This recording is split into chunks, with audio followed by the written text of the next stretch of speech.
damn cool. Thank you so much. Thank you very much.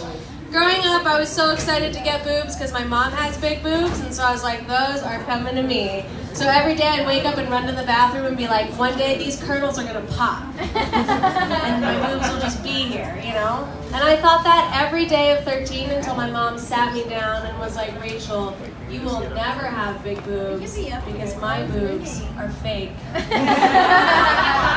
And I cried so much. I was so upset, and she was like, we can always buy you some. And I thought about it, and I was like, if I wait just a little bit longer, will I inherit my dad's boobs instead? Can I get them from him? No. Unfortunately for me, the first curve to show up on my body was my double chin. And it is still hanging out today. Like, don't forget where you came from. It's just keeping me humble. I do have a hot mom, as you guessed. Anybody else got a hot mom? Woo! Cool, we all have issues.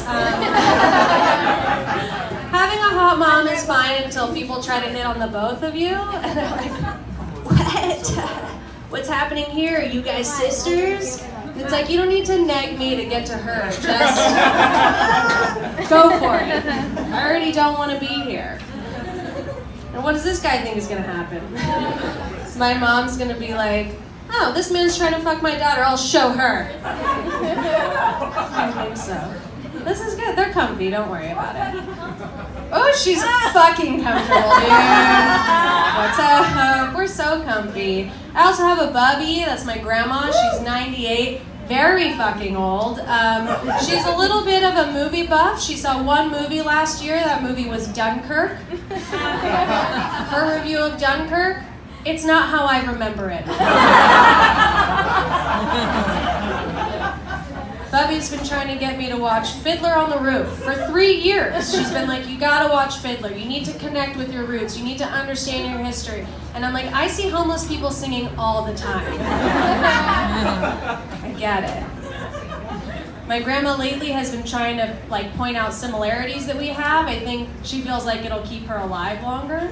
So lately she's been like, Rachel, we have the same shaped fingernails. Our fingernails are shaped the exact same way.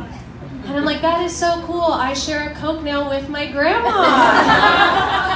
It's so sweet. Are you good, girl? Girl, tell me.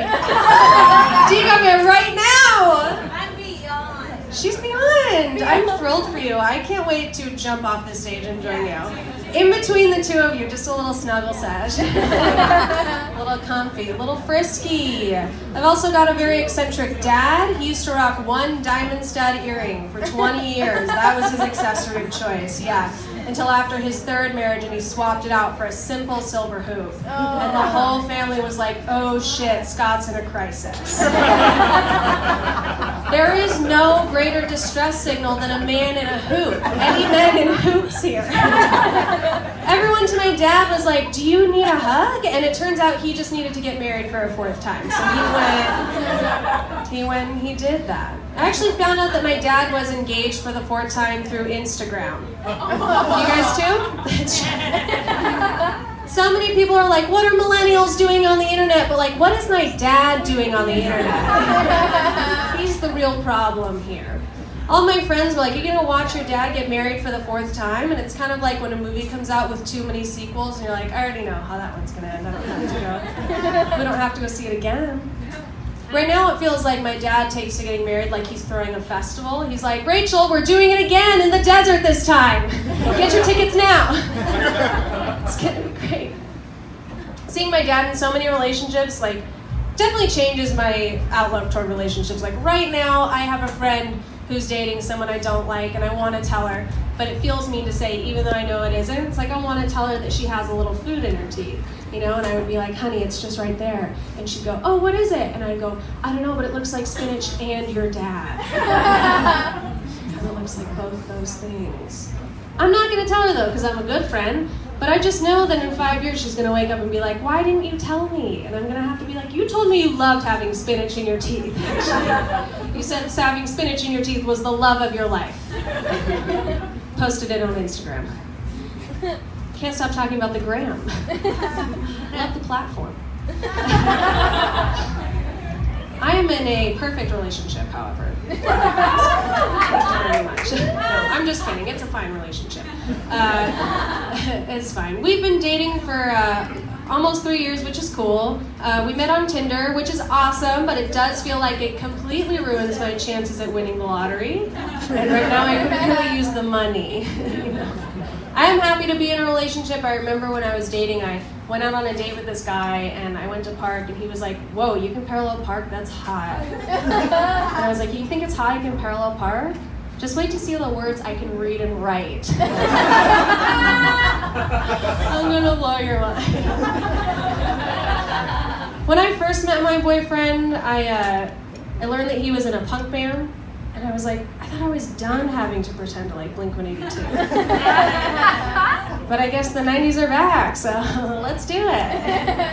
I've definitely come to appreciate, that my boyfriend's in a punk band. I've realized that the punk scene is like the last safe space that men have to complain about women, So whenever he has practice, I'm just like, don't forget your girlfriend fucking hates you and go get him. Kill it. Crush it.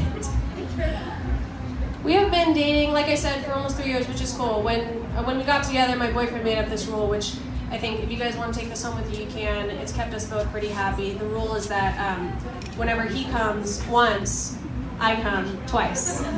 So for 3 years, I have been trying to catch him masturbating around the apartment. Keeps a good relationship going, you guys. What can I say? I don't know that we're gonna get married. I do know that I am in love for the first time. Oh, she loved that. Thank you for your approval. I know that I'm in love for the first time. Like, I remember telling my ex-boyfriend that I loved him, but I realized I loved him like I love puppies and I'm a cat person. You know what I mean? It's real this time. I'm not sure that we're gonna get married. There are a lot of like traditions in weddings that I don't get. Like where the groom takes the garter belt off the bride's leg, you know what I mean? I don't know what ancient tradition that's rooted in, but if you're simulating that you're gonna eat her pussy, then just do it. Just eat her pussy in front of the whole family. Alright, that's my time. I'm Rachele Friedland. Thank you so much.